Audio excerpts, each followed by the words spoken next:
இயேசு கிறிஸ்து நாமத்திற்கு மகிமை. உங்கள் அனைவருக்கும் என் ஸ்தோத்திரங்களை நான் தெரிவித்துக் கொள்ளுகிறேன். நமக்கு வெற்றி தரும் வேத வசனமும் பாடலும் என்ற இந்த நிகழ்ச்சியில் உங்களை சந்திப்பதிலே மிக்க மகிழ்ச்சி அடைகிறேன். இன்றைக்குரியதான வேத வசனம் சங்கீதம் 148 முழுவதுமாக கர்த்தருடைய படைப்புகள் அவரை துதிக்க வேண்டும் என்ற ஆலோசனையாய் சொல்லப்பட்டிருக்கிறது. அதிலே ஒரு சில வசனத்தை நாம் தியானிக்க போகிறோம்.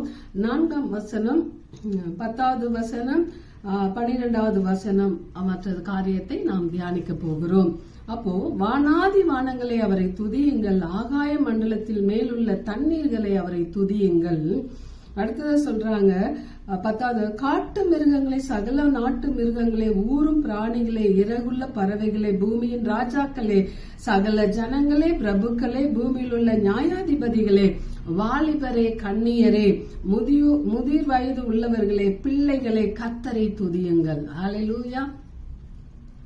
அவரால் படைக்கப்பட்ட, அவரால் சிருஷ்டிக்கப்பட்ட ஒவ்வொன்றும் அவரை துதிக்க வேண்டும் என்பதற்காகவே தேவன் நியமித்த பாதையிலே ஓடிக்கொண்டிருக்கின்றன. மனுஷனும் தேவன் மனுஷனை எப்படி நியமித்தாரோ அந்த பாதையிலே மனுஷனும் ஓடிக்கொண்டிருக்கிறார்கள். ஆமே.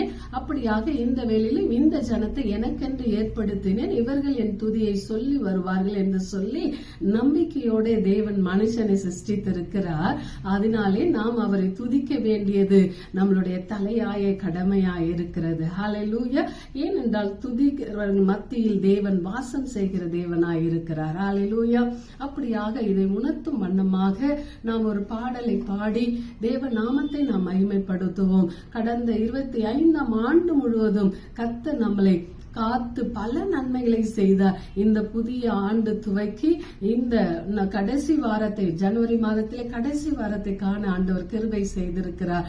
எத்தனையோ நன்மையை இந்த ஒரு மாதத்திலே செய்திருக்கார் இல்லைங்களா? நாம் நினைத்து பாராத நன்மைகள்லாம் கர்த்தர் நமக்கு செய்திருக்கிறார். ஆமென். அதை எண்ணி அவரை நாம் ஸ்தோத்தரிப்போம், துதிப்போம். ஹல்லேலூயா, ஹல்லேலூயா. என்னில் அடங்கா ஸ்தோத்திரம் தேவா, என்றென்றும் நான் பாடுவேன். ஆஹா, என்னில் அடங்கா ஸ்தோத்திரம் தேவா, என்றென்றும் நான் பாடுவேன். இந்நாள் வரை என் வாழ்விலே, எந்நாள் வரை என் வாழ்விலே நீ செய்த நன்மைக்கே, ஆஹா, என்னில் அடங்கா ஸ்தோத்திரம் தேவா, என்றென்றும் நான் பாடுவேன். வானாதி வானங்கள் யாவும், அதின் கீழுள்ள ஆகாயமும், வானாதி வானங்கள் யாவும், அதின் கீழுள்ள ஆகாயமும், பூமியில் காண்கின்ற யாவும் கர்த்தாவுமை போற்றுமே. ஆஹா, என்னில் அடங்கா ஸ்தோத்திரம் தேவா, என்றென்றும் நான் பாடுவேன். ஆஹா, என்னில் அடங்கா ஸ்தோத்திரம் தேவா, என்றென்றும் நான் பாடுவேன். காட்டினில் வாழ்கின்ற யாவும், கடும் காற்றும் பனித்தூறலும், காட்டினில் வாழ்கின்ற யாவும், கடும் காற்றும் பனித்தூறலும், நாட்டினில் வாழ்கின்ற யாவும் நாதா உமை போற்றுமே. ஆஹா, என்னில் அடங்கா ஸ்தோத்திரம் தேவா, என்றென்றும் நான் பாடுவேன்.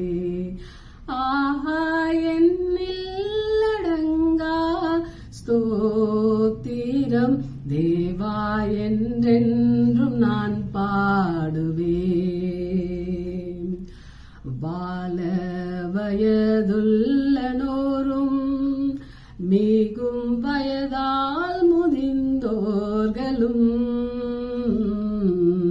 வாழ வயதுள்ளனோரும்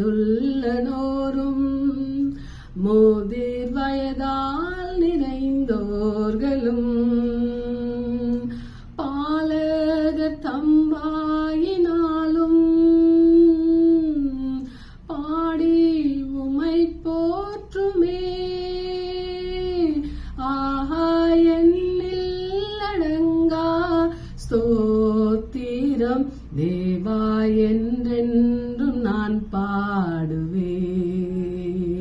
ஆஹா என்னில் அடங்கா ஸ்தோத்திரம் தேவா என்றென்றும் நான் பாடுவே. இந்நாள் வரை என் வாழ்விலே இந்நாள் வரை என் வாழ்விலே நீ செய்த நன்மைக்கே ஆஹா என்னில் அடங்கா ஸ்தோத்திரம் தேவா என்றென்றும் நான் பாடுவே. ஆமென். ஹல்லேலூயா. ஆண்டவர் செய்த எண்ணிலா நன்மைக்கு அவரை துதிப்பது மாத்திரம்தான் நம்மளால செய்ய முடியும். ஹல்லேலூயா. அதனாலே நம் உதடுகளின் கனியாகிய அந்த ஸ்தோத்திர பலியை ஏற்று தேவனுடைய நாமத்தை துதிக்கிறவர்களாய் இருப்போம். துதிப்பதினாலே மிகுந்த சந்தோஷத்தை ஆண்டவர் நமக்கு உண்டாக்க போதுமானவராய் இருக்கிறார். துதியின் உடைய கொடுக்க போதுமானவராய் இருக்கிறார். அந்த துதி எடுத்தாலே சாத்தான் நமக்கு விரோதமாய் வருகிற எதிரிகள் பின்னிட்டு ஓடி போவார்கள். அப்படியாக நாம் அவரை துதிக்கிறவர்களாய் எப்பொழுதும் கம்பீரித்து பாடுகிறவர்களாய் இருப்போம். கர்த்தர் தாமே துதியிலே பிரியப்படுவாராக. ஆமென். ஹல்லேலூயா. கர்த்தர் நல்லவர். God bless you.